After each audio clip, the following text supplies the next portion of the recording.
Okay, so I'm going to expand this open so we can kind of see where we begin here. And you can see that I start off with these 4 boxes when I first open this, and I want to keep my architecture within those 4 boxes. The first step in Revit is to start with a wall. So I go to Wall and click on Wall. As soon as I click on Wall, a couple things will happen. The first thing is that my properties will change, and it will say this is my basic wall, and now the properties of that wall will all be listed here. I can see right here that it's a 20-foot wall. I really want to stick with a 10-foot wall. I don't want that high of a wall, so I'm just going to change that to a 10. Many of these things are editable. Be sure to hit apply once you're done making those edits. Under Wall, I can go to this drop-down menu and see that I have a whole bunch of different walls that I can choose from. A brick for exterior walls, foundation walls, and then these generic walls. Interior walls, if you keep going down, and so forth.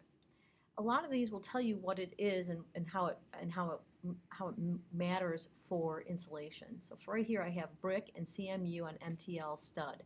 A CMU is those concrete blocks. So this is brick, concrete block on a metal stud, and it's an R54, which tells me that that gives me a heat resistance value of 54. This is just brick on CMU, R32. This is brick on metal stud, R54. This is a CMU insulated, which is just your concrete block, and so forth. This one right here, EIFS, if you Google EIFS, you'll see it's an integrated system wall, and it has a really high R value, R66. I'm going to start with my EIFS, make sure that I've got 10 feet high walls, and I'm now going to look up here. As you look up here, you'll see this is green. That means that you are in this tab right now, which is Modify or Place a Wall. And I have a lot of options.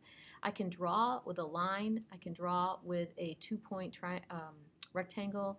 I can do pentagons. I can do circles. I can do arches. So I can do some funny things.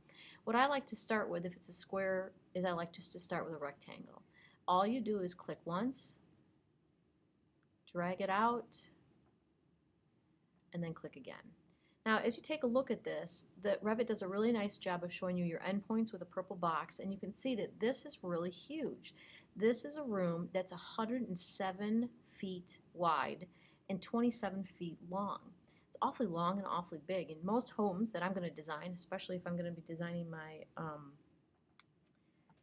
container home, is not going to be that big. So I made a mistake. There's 2 things you can do when you make a mistake. The first is you can just go back here and say undo. And when I undo that, I can undo that.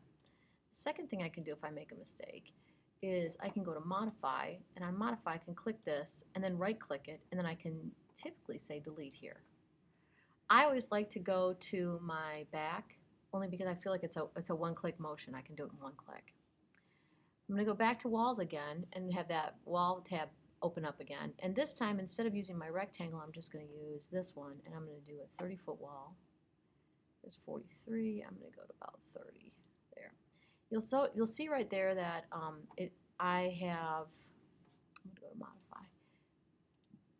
I have 35.6. If I go to Modify, I can click on that and then make it a 30-foot wall that I want to. So I can change those numbers.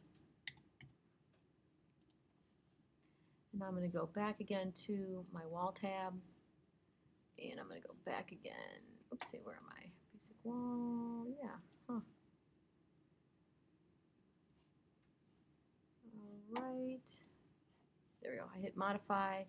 I'm on my wall tab again, and I'm in my line. I got 30 feet. There's my endpoint. Another nice thing that Revit does, I'm going to do 30 by 30 if I can. There we go. Is as soon as I am level or perpendicular to a specific spot, it gives me these blue lines. It really makes it nice so that I can know exactly where I'm going to end and where I'm going to begin. So I've now placed all 4 of my walls in, but it's awful small. So I'm going to use my mouse and I'm going to zoom in on this so that I can get this as big as possible. Now, if you take a look over here, you'll see that there's, on the right-hand side, these things that you can do with this, too. So I might want to zoom in on a specific region. Let me see what happens. Yeah, zoom to fit. I like that. It puts it in the middle. Then I'm going to zoom in so I have this nice and big here. So that's how I draw my walls and proportion it so that I'm in really good shape.